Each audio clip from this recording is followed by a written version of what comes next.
17 ਅਗਸਤ ਦਾ ਭਾਰਤ ਅਤੇ ਵਿਸ਼ਵ ਦੇ ਇਤਿਹਾਸ ਵਿੱਚ ਆਪਣਾ ਮਹੱਤਵ ਹੈ ਕਿਉਂਕਿ ਇਸ ਦਿਨ ਕਈ ਅਜਿਹੀਆਂ ਘਟਨਾਵਾਂ ਵਾਪਰੀਆਂ ਜੋ ਇਤਿਹਾਸ ਦੇ ਪੰਨਿਆਂ ਵਿੱਚ ਸਦਾ ਲਈ ਦਰਜ ਹੋ ਗਈਆਂ। ਤਾਂ ਆਓ ਜਾਣਦੇ ਹਾਂ 17 ਅਗਸਤ ਦੇ ਇਤਿਹਾਸ ਬਾਰੇ। 17 ਅਗਸਤ 1947 ਨੂੰ ਰੈੱਡ ਕਲਿਫ ਰੇਖਾ ਨੂੰ ਅਧਿਕਾਰਤ ਤੌਰ ਤੇ ਭਾਰਤ ਅਤੇ ਪਾਕਿਸਤਾਨ ਵਿਚਕਾਰ ਸੀਮਾ ਰੇਖਾ ਵਜੋਂ ਘੋਸ਼ਿਤ ਕੀਤਾ ਗਿਆ ਸੀ। ਇਹ ਲਾਈਨ ਭਾਰਤ ਦੀ ਵੰਡ ਤੋਂ ਬਾਅਦ ਬ੍ਰਿਟਿਸ਼ ਸਰਕਾਰ ਦੁਆਰਾ ਦੋਵਾਂ ਦੇਸ਼ਾਂ ਦੀਆਂ ਸਰਹੱਦਾਂ ਨਿਰਧਾਰਤ ਕਰਨ ਲਈ ਬਣਾਈ ਗਈ ਸੀ। ਇਹ ਰੇਖਾ ਸਰ ਸਿਰਿਲ ਰੈਡਕਲਿਫ ਦੇ ਨਾਂ ਤੇ ਰੱਖਿਆ ਗਿਆ ਸੀ, ਜਿਨ੍ਹਾਂ ਨੇ ਇਸ ਨੂੰ ਸਿਰਫ 5 ਹਫ਼ਤਿਆਂ ਤੱਕ ਡਿਜ਼ਾਈਨ ਕੀਤਾ ਸੀ। ਤੁਹਾਨੂੰ ਦੱਸ ਦਈਏ ਕਿ ਬ੍ਰਿਟਿਸ਼ ਭਾਰਤ ਦੇ ਆਖਰੀ ਵਾਇਸਰਾਏ ਲਾਰਡ ਮਾਊਂਟਬੈਟਨ ਨੇ 3 ਜੂਨ 1947 ਨੂੰ ਭਾਰਤ ਦੀ ਆਜ਼ਾਦੀ ਦੀ ਯੋਜਨਾ ਪੇਸ਼ ਕੀਤੀ ਸੀ। ਉਹਨਾਂ ਨੇ ਇਹ ਵੀ ਫੈਸਲਾ ਦਿੱਤਾ ਸੀ ਕਿ ਭਾਰਤ ਆਜ਼ਾਦ ਤਾਂ ਹੋਵੇਗਾ, ਪਰ ਉਹ 2 ਹਿੱਸਿਆਂ 'ਚ ਵੰਡਿਆ ਜਾਵੇਗਾ। ਇਸ ਦੇ ਤਹਿਤ ਸਰ ਸਿਰਿਲ ਰੈਡਕਲਿਫ ਨੇ ਪੰਜਾਬ ਅਤੇ ਬੰਗਾਲ ਦੇ 2 ਹਿੱਸਿਆਂ ਵਿਚਕਾਰ ਸੀਮਾ ਰੇਖਾ ਨਿਰਧਾਰਿਤ ਕੀਤੀ। ਉਹਨਾਂ ਨੇ ਸੀਮਾਵਾਂ ਨੂੰ ਇਸ ਤਰੀਕੇ ਨਾਲ ਨਿਰਧਾਰਿਤ ਕਰਨਾ ਸੀ ਕਿ ਜਿੱਥੇ ਹਿੰਦੂ ਅਤੇ ਮੁਸਲਿਮ ਦੀ ਆਬਾਦੀ ਬਹੁਤ ਜ਼ਿਆਦਾ ਰਹਿੰਦੀ ਹੈ, ਉਸ ਅਨੁਸਾਰ ਵਿਭਾਜਨ ਹੋਵੇਗਾ। ਰੈਡਕਲਿਫ ਨੇ ਸੀਮਾਵਾਂ ਦਾ ਫੈਸਲਾ ਕਰਨ ਲਈ ਆਬਾਦੀ ਦੇ ਆંકੜਿਆਂ, ਧਾਰਮਿਕ ਨਕਸ਼ਿਆਂ ਅਤੇ ਪ੍ਰਸ਼ਾਸਨਿਕ ਰਿਪੋਰਟਾਂ ਦਾ ਅਧਿਐਨ ਕੀਤਾ। ਰੈਡਕਲਿਫ ਲਾਈਨ ਦੇ ਜਨਤਕ ਹੋਣ ਤੋਂ ਤੁਰੰਤ ਬਾਅਦ ਵੰਡ ਨੇ ਵੱਡੇ ਪੱਧਰ ਤੇ ਦੰਗੇ ਅਤੇ ਹਿੰਸਾ ਨੂੰ ਜਨਮ ਦਿੱਤਾ। ਲੱਖਾਂ ਲੋਕ ਆਪਣੇ ਘਰ ਛੱਡ ਕੇ ਨਵੀਆਂ ਸਰਹੱਦਾਂ ਪਾਰ ਕਰ ਗਏ। ਵੰਡ ਦੌਰਾਨ ਹੋਈ ਹਿੰਸਾ ਅਤੇ ਉਜਾੜੇ ਦੇ ਨਤੀਜੇ ਵਜੋਂ ਹਜ਼ਾਰਾਂ ਲੋਕ ਆਪਣੀਆਂ ਜਾਨਾਂ ਗਵਾ ਚੁੱਕੇ ਸਨ। ਪੁਲਿਨ ਬਿਹਾਰੀ ਦਾਸ ਦਾ ਦੇਹਾਂਤ 17 ਅਗਸਤ 1949 ਨੂੰ ਕਲਕੱਤਾ ਵਿੱਚ ਹੋਇਆ ਸੀ। ਪੁਲਿਨ ਬਿਹਾਰੀ ਦਾਸ ਭਾਰਤੀ ਸੁਤੰਤਰਤਾ ਸੰਗਰਾਮ ਦੇ ਪ੍ਰਮੁੱਖ ਕ੍ਰਾਂਤੀਕਾਰੀਆਂ ਵਿੱਚੋਂ ਇੱਕ ਸਨ। ਉਹਨਾਂ ਨੇ ਭਾਰਤ ਦੀ ਆਜ਼ਾਦੀ ਲਈ ਢਾਕਾ ਅਨੁਸ਼ੀਲਨ ਸਮਿਤੀ ਨਾਂ ਤੇ ਇੱਕ ਕ੍ਰਾਂਤੀਕਾਰੀ ਸੰਸਥਾ ਦੀ ਸਥਾਪਨਾ ਕੀਤੀ ਅਤੇ ਬਹੁਤ ਸਾਰੇ ਕ੍ਰਾਂਤੀਕਾਰੀ ਘਟਨਾਵਾਂ ਨੂੰ ਅੰਜਾਮ ਦਿੱਤਾ। ਉਹਨਾਂ ਨੇ ਕ੍ਰਾਂਤੀਕਾਰੀ ਗਤੀਵਿਧੀਆਂ ਕਰਨ ਲਈ ਭਾਰਤੀ ਸੇਵਕ ਸੰਘ ਦੀ ਸਥਾਪਨਾ ਵੀ ਕੀਤੀ। 1928 ਵਿੱਚ ਉਹਨਾਂ ਨੇ ਕਲਕੱਤਾ ਵਿੱਚ ਵਾਂਗੇ ਵਿਆਮ ਸਮਿਤੀ ਦੀ ਸਥਾਪਨਾ ਕੀਤੀ। ਇਹ ਸਰੀਰਕ ਸਿੱਖਿਆ ਦਾ ਇੱਕ ਸੰਸਥਾ ਅਤੇ ਅਖਾੜਾ ਸੀ, ਜਿੱਥੇ ਉਹਨਾਂ ਨੇ ਨੌਜਵਾਨਾਂ ਨੂੰ ਲਾਠੀ ਚਲਾਉਣਾ, ਤਲਵਾਰਬਾਜ਼ੀ ਅਤੇ ਕੁਸ਼ਤੀ ਦੀ ਸਿਖਲਾਈ ਦਿੱਤੀ। ਕਲਕੱਤਾ ਯੂਨੀਵਰਸਿਟੀ ਨੇ ਉਹਨਾਂ ਦੇ ਸਨਮਾਨ ਵਿੱਚ ਇੱਕ ਵਿਸ਼ੇਸ਼ ਮੈਡਲ ਦਿੰਦੀ ਹੈ, ਜਿਸ ਦਾ ਨਾਮ ਪੁਲਿਨ ਬਿਹਾਰੀ ਦਾਸ ਮੈਮੋਰੀਅਲ ਮੈਡਲ ਹੈ। 17 ਅਗਸਤ 1909 ਨੂੰ ਮਦਨ ਲਾਲ ਟਿਗਰਾ ਦਾ ਲੰਡਨ ਵਿੱਚ ਦੇਹਾਂਤ ਹੋਇਆ ਸੀ। ਉਹ ਭਾਰਤੀ ਸੁਤੰਤਰਤਾ ਸੰਗਰਾਮ ਦੇ ਮਹਾਨ ਕ੍ਰਾਂਤੀਕਾਰੀ ਸਨ, ਜਿਨ੍ਹਾਂ ਨੇ ਅੰਗਰੇਜ਼ਾਂ ਖਿਲਾਫ ਆਪਣੀ ਦਲੀਲ ਭਰੀ ਕਾਰਵਾਈਆਂ ਕਰਕੇ ਇਤਿਹਾਸ ਵਿੱਚ ਆਪਣਾ ਨਾਂ ਦਰਜ ਕਰਵਾਇਆ। ਮਦਨ ਲਾਲ ਟਿਗਰਾ ਦਾ ਜਨਮ 18 ਫਰਵਰੀ 1883 ਨੂੰ ਪੰਜਾਬ ਦੇ ਅੰਮ੍ਰਿਤਸਰ ਜ਼ਿਲ੍ਹੇ ਵਿੱਚ ਹੋਇਆ ਸੀ। ਉਹਨਾਂ ਨੇ ਆਪਣੀ ਮੁੱਢਲੀ ਸਿੱਖਿਆ ਅੰਮ੍ਰਿਤਸਰ ਤੋਂ ਪ੍ਰਾਪਤ ਕੀਤੀ ਅਤੇ ਬਾਅਦ ਵਿੱਚ ਉੱਚ ਸਿੱਖਿਆ ਲਈ ਸਰਕਾਰੀ ਕਾਲਜ ਲਾਹੌਰ ਵਿੱਚ ਦਾਖਲਾ ਲਿਆ। 1906 ਵਿੱਚ ਉਹ ਉੱਚ ਸਿੱਖਿਆ ਲਈ ਇੰਗਲੈਂਡ ਚਲੇ ਗਏ, ਜਿੱਥੇ ਉਹ ਭਾਰਤੀ ਕ੍ਰਾਂਤੀਕਾਰੀ ਸਮੂਹਾਂ ਦੇ ਸੰਪਰਕ ਵਿੱਚ ਆਏ। ਇੱਥੇ ਉਹਨਾਂ ਦੀ ਮੁਲਾਕਾਤ ਵੀਰ ਸਾਵਰਕਰ ਅਤੇ ਸ਼ਾਮਜੀ ਕ੍ਰਿਸ਼ਨ ਵਰਮਾ ਨਾਲ ਹੋਈ, ਜਿਨ੍ਹਾਂ ਨੇ ਉਹਨਾਂ ਅੰਦਰ ਦੇਸ਼ ਭਗਤੀ ਦੀ ਭਾਵਨਾ ਨੂੰ ਹੋਰ ਮਜ਼ਬੂਤ ਕੀਤਾ। 1 ਜੁਲਾਈ 1909 ਨੂੰ ਮਦਨ ਲਾਲ ਟਿਗਰਾ ਨੇ ਲੰਡਨ ਦੇ ਇੰਪੀਰੀਅਲ ਇੰਸਟੀਚਿਊਟ ਵਿੱਚ ਸਰ ਵਿਲੀਅਮ ਕਰਜ਼ਨ ਵਾਈਲੀ ਦੀ ਗੋਲੀ ਮਾਰ ਕੇ ਹੱਤਿਆ ਕਰ ਦਿੱਤੀ ਸੀ। ਇਹ ਘਟਨਾ ਭਾਰਤੀ ਸੁਤੰਤਰਤਾ ਸੰਗਰਾਮ ਵਿੱਚ ਇੱਕ ਮੋੜ ਸਾਬਤ ਹੋਈ।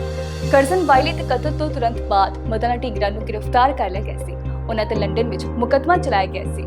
ਮੁਕੱਦਮੇ ਦੌਰਾਨ ਉਹਨਾਂ ਨੇ ਆਪਣੇ ਕੰਮਾਂ ਦੀ ਜ਼ਿੰਮੇਵਾਰੀ ਲਈ ਉਹਨਾਂ ਨੂੰ ਦੇਸ਼ ਭਗਤੀ ਅਤੇ ਆਜ਼ਾਦੀ ਲਈ ਜ਼ਰੂਰੀ ਦੱਸਿਆ। 17 ਅਗਸਤ 1909 ਨੂੰ ਮਦਨ ਲਾਲ ਟਿਗਰਾ ਨੂੰ ਫਾਂਸੀ ਦਿੱਤੀ ਗਈ। ਭਾਰਤ ਦੀ ਆਜ਼ਾਦੀ ਤੋਂ ਬਾਅਦ ਮਦਨ ਲਾਲ ਟਿਗਰਾ ਨੂੰ ਰਾਸ਼ਟਰੀ ਨਾਇਕ ਵਜੋਂ ਸਨਮਾਨਿਤ ਕੀਤਾ ਗਿਆ। ਉਹਨਾਂ ਦੇ ਨਾਂ ਤੇ ਕਈ ਸਮਾਰਕ ਅਤੇ ਸੰਸਥਾਵਾਂ ਸਥਾਪਿਤ ਕੀਤੀਆਂ ਗਈਆਂ ਹਨ। ਇੰਡੋਨੇਸ਼ੀਆ ਨੂੰ 17 ਅਗਸਤ 1945 ਨੂੰ ਆਪਣੀ ਆਜ਼ਾਦੀ ਦਾ ਐਲਾਨ ਕੀਤਾ ਸੀ। ਇਹ ਦਿਨ ਇੰਡੋਨੇਸ਼ੀਆ ਦੇ ਇਤਿਹਾਸ ਵਿੱਚ ਇੱਕ ਮਹੱਤਵਪੂਰਨ ਮੀਲ ਪੱਥਰ ਹੈ, ਜਿਸ ਨੂੰ ਹਰ ਸਾਲ ਆਜ਼ਾਦੀ ਦਿਵਸ ਵਜੋਂ ਬਹੁਤ ਧੂਮਧਾਮ ਨਾਲ ਮਨਾਇਆ ਜਾਂਦਾ ਹੈ। ਤੁਹਾਨੂੰ ਦੱਸ ਦਈਏ ਕਿ ਇੰਡੋਨੇਸ਼ੀਆ ਨੂੰ ਪਹਿਲਾਂ ਡੱਚ ਈਸਟ ਇੰਡੀਜ਼ ਵਜੋਂ ਜਾਣਿਆ ਜਾਂਦਾ ਸੀ। ਇਹ ਲਗਭਗ 350 ਸਾਲਾਂ ਤੱਕ ਡੱਚ ਬਸਤੀ ਵਜੋਂ ਰਿਹਾ।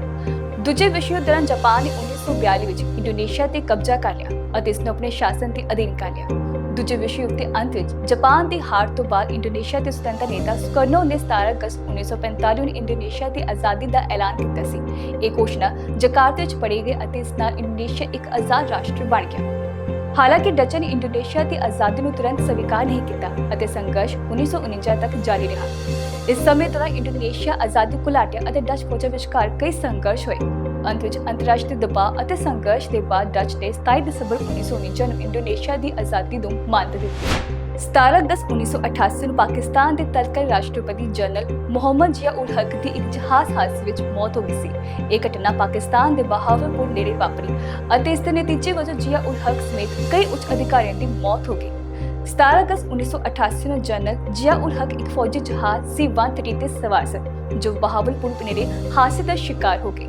ਇਸ ਹਾਦਸੇ 'ਚ ਜ਼ਿਆ ਉਲ ਹਕ ਸਮੇਤ 30 ਤੋਂ ਵੱਧ ਲੋਕਾਂ ਦੀ ਮੌਤ ਹੋ ਗਈ ਸੀ, ਜਿਸ ਵਿੱਚ ਪਾਕਿਸਤਾਨ 'ਚ ਅਮਰੀਕੀ ਰਾਜਦੂਤ ਅਰਨੋਲਡ ਰਾਫੇਲ ਅਤੇ ਪਾਕਿਸਤਾਨ ਦੇ joint of staff general Akram ਵੀ ਸ਼ਾਮਿਲ ਸਨ। ਹਾਦਸੇ ਦੇ ਕਾਰਨ ਸਪਸ਼ਟ ਪਤਾ ਨਹੀਂ ਲੱਗ ਸਕਿਆ। ਇਸ ਨੂੰ ਸੰਭਾਵੀ ਤੌਰ ਤੇ ਸਾਜ਼ਿਸ਼, ਤਕਨੀਕੀ ਅਸਫਲਤਾ ਜਾਂ ਅੱਤਵਾਦੀ ਹਮਲੇ ਵਜੋਂ ਦੇਖਿਆ ਗਿਆ ਸੀ। ਹਾਦਸੇ ਦੀ ਜਾਂਚ ਕਿਸੇ ਠੋਸ ਨਤੀਜੇ ਤੇ ਨਹੀਂ ਪਹੁੰਚ ਸਕੀ। ਤੁਹਾਨੂੰ ਦੱਸ ਦਈਏ ਕਿ ਜ਼ਿਆ ਉਲ ਹਕ ਦਾ ਸ਼ਾਸਨ ਪਾਕਿਸਤਾਨ ਦੇ ਇਤਿਹਾਸ ਦਾ ਇੱਕ ਮਹੱਤਵਪੂਰਨ ਅਤੇ ਵਿਵਾਦਪੂਰਨ ਸਮਾਂ ਸੀ। ਦਰਅਸਲ 5 ਜੁਲਾਈ 1977 ਨੂੰ ਜ਼ਿਆ ਉਲ ਹਕ ਨੇ ਫੌਜੀ ਤਖਤਾ ਪਲਟ ਦੇ ਜ਼ਰੀਏ ਤਤਕਾਲੀਨ ਪ੍ਰਧਾਨ ਮੰਤਰੀ ਜ਼ੁਲਫਿਕਾਰ ਅਲੀ ਭੁੱਟੋ ਦੀ ਸਰਕਾਰ ਨੂੰ ਡੇਗ ਦਿੱਤਾ ਅਤੇ ਦੇਸ਼ ਦੀ ਵਾਗਡੋਰ ਸੰਭਾਲੀ। ਉਹਨਾਂ ਨੇ ਪਾਕਿਸਤਾਨ ਵਿੱਚ ਮਾਰਸ਼ਲ ਲਾਅ ਲਗਾ ਦਿੱਤਾ ਅਤੇ ਆਪਣੇ ਆਪ ਨੂੰ ਰਾਸ਼ਟਰਪਤੀ ਘੋਸ਼ਿਤ ਕੀਤਾ। 17 ਅਗਸਤ 1978 ਨੂੰ ਇੱਕ ਗਰਮ ਹਵਾ ਦੇ ਗੁਬਾਰੇ ਨੇ ਪਹਿਲੀ ਵਾਰ ਅਟਲਾਂਟਿਕ ਮਹਾਸਾਗਰ ਨੂੰ ਸਫਲਤਾਪੂਰਵਕ ਪਾਰ ਕੀਤਾ ਸੀ। ਇਸ ਇਤਿਹਾਸਿਕ ਉਡਾਨ ਦੀ ਅਗਵਾਈ 3 ਦਲੇਰ ਆਦਮੀਆਂ ਬੈਨ ਅਬਰਾਜ਼ੋ, ਮੈਕਸੀ ਐਂਡਰਸਨ ਅਤੇ ਲੈਰੀ ਨਿਊਮੈਨ ਨੇ ਕੀਤੀ ਸੀ। ਉਹਨਾਂ ਨੇ ਡਬਲ ਈਗਲ 2 ਨਾਂ ਦੇ ਇੱਕ ਗੁਬਾਰੇ ਦੀ ਵਰਤੋਂ ਕੀਤੀ। ਤੁਹਾਨੂੰ ਦੱਸ ਦਈਏ ਕਿ 11 ਅਗਸਤ 1978 ਨੂੰ ਡਬਲ ਈਗਲ 2 ਨੇ ਅਮਰੀਕਾ ਦੇ ਮੇਨ ਰਾਜ ਤੋਂ ਆਪਣੀ ਉਡਾਨ ਸ਼ੁਰੂ ਕੀਤੀ ਸੀ। ਇਹ ਗੁਬਾਰਾ ਅਤੀ ਆਧੁਨਿਕ ਸੀ, ਖਾਸ ਤੌਰ ਤੇ ਲੰਬੀ ਦੂਰੀ ਦੀ ਯਾਤਰਾ ਲਈ ਤਿਆਰ ਕੀਤਾ ਗਿਆ ਸੀ। ਇਸ ਵਿੱਚ ਕਈ ਗੈਸ ਸਿਲੰਡਰਾਂ ਅਤੇ ਗਰਮ ਹਵਾ ਦੇ ਸੁਮੇਲ ਦੀ ਵਰਤੋਂ ਕੀਤੀ ਗਈ ਸੀ। ਉਡਾਨ ਦੌਰਾਨ ਟੀਮ ਨੂੰ ਤੇਜ਼ ਹਵਾਵਾਂ ਅਤੇ ਉਲਟ ਮੌਸਮ ਦਾ ਸਾਹਮਣਾ ਕਰਨਾ ਪਿਆ, ਪਰ ਉਹਨਾਂ ਦੀ ਯੋਜਨਾਬੰਦੀ ਅਤੇ ਤਕਨੀਕੀ ਮੁਹਾਰਤ ਨੇ ਇਹਨਾਂ ਚੁਣੌਤੀਆਂ ਨੂੰ ਪਾਰ ਵਿੱਚ ਮਦਦ ਕੀਤੀ। ਪੂਰੇ ਸਫ਼ਰ ਵਿੱਚ ਲਗਭਗ 137 ਘੰਟੇ ਲੱਗੇ, ਜੋ ਕਿ ਲਗਭਗ 6 ਦਿਨ ਹਨ। ਇਸ ਸਮੇਂ ਦੌਰਾਨ ਟੀਮ ਨੇ ਸਮੁੰਦਰ ਦੇ ਉੱਪਰ ਕਈ ਰਾਤਾਂ ਬਿਤਾਈਆਂ। 17 ਅਗਸਤ 1978 ਨੂੰ ਡਬਲ ਈਗਲ 2 ਪੈਰਿਸ ਦੇ ਨੇੜੇ ਇੱਕ ਛੋਟੇ ਜਿਹੇ ਪਿੰਡ ਵਿੱਚ ਸੁਰੱਖਿਅਤ ਉਤਰਿਆ। ਇਹ ਉਸ ਸਮੇਂ ਦੀ ਸਭ ਤੋਂ ਲੰਬੀ ਅਤੇ ਸਭ ਤੋਂ ਦੂਰ ਗਰਮ ਹਵਾ ਦੇ ਗੁਬਾਰੇ ਦੀ ਉਡਾਨ ਬਣੀ। 17 ਅਗਸਤ 1999 ਨੂੰ ਤੁਰਕੀ ਵਿੱਚ ਇੱਕ ਵਿਨਾਸ਼ਕਾਰੀ ਭੂਚਾਲ ਆਇਆ ਸੀ, ਜਿਸ ਨੂੰ ਇਸਮੀਤ ਜਾਂ ਗੋਲਕੋਕ ਭੂਚਾਲ ਵੀ ਕਿਹਾ ਜਾਂਦਾ ਹੈ। ਇਸ ਭੂਚਾਲ ਨੇ ਤੁਰਕੀ ਦੇ ਉੱਤਰ ਪੱਛਮੀ ਖੇਤਰ ਵਿੱਚ ਭਾਰੀ ਤਬਾਹੀ ਮਚਾਈ ਅਤੇ 17,000 ਲੋਕਾਂ ਦੀ ਮੌਤ ਹੋ ਗਈ। ਇਸ ਤੋਂ ਇਲਾਵਾ ਲਗਭਗ 2,50,000 ਲੋਕ ਬੇਘਰ ਹੋ ਗਏ ਸਨ। ਭੂਚਾਲ ਦਾ ਕੇਂਦਰ ਇਸਤਾਂਬੁਲ ਤੋਂ 70 ਮੀਲ ਪੂਰਬ ਵਿੱਚ ਸਥਿਤ ਇਜ਼ਮਿਰ ਸ਼ਹਿਰ ਦੇ ਨੇੜੇ ਸੀ। ਇਸ ਭੂਚਾਲ ਦੀ ਤੀਬਰਤਾ ਰਿਕਟਰ ਪੈਮਾਨੇ ਤੇ 7.4 ਮਾਪੀ ਗਈ। ਭੂਚਾਲ ਦਾ ਮੁੱਖ ਝਟਕਾ ਲਗਭਗ 37 ਸੈਕਿੰਡ ਚੱਲਿਆ, ਪਰ ਇਸ ਤੋਂ ਬਾਅਦ ਕਈ ਝਟਕੇ ਆਏ। ਭੂਚਾਲ ਨੇ ਤੁਰਕੀ ਦੇ ਕਈ ਸ਼ਹਿਰਾਂ ਅਤੇ ਕਸਬਿਆਂ ਨੂੰ ਬੁਰੀ ਤਰ੍ਹਾਂ ਨੁਕਸਾਨ ਪਹੁੰਚਾਇਆ। ਹਜ਼ਾਰਾਂ ਇਮਾਰਤਾਂ ਅਤੇ ਢਾਂਚੇ ਢਹਿ-ਢੇਰੀ ਹੋ ਗਏ ਸਨ। ਭੂਚਾਲ ਨੇ ਤੁਰਕੀ ਦੀ ਆਰਥਿਕਤਾ ਨੂੰ ਭਾਰੀ ਨੁਕਸਾਨ ਪਹੁੰਚਾਇਆ ਸੀ। ਉਦਯੋਗਿਕ ਅਤੇ ਵਪਾਰਕ ਕੇਂਦਰਾਂ ਨੂੰ ਵੀ ਭਾਰੀ ਨੁਕਸਾਨ ਪਹੁੰਚਿਆ। ਆਰਥਿਕ ਗਤੀਵਿਧੀਆਂ ਵਿੱਚ ਵੀ ਵਿਘਨ ਪਿਆ।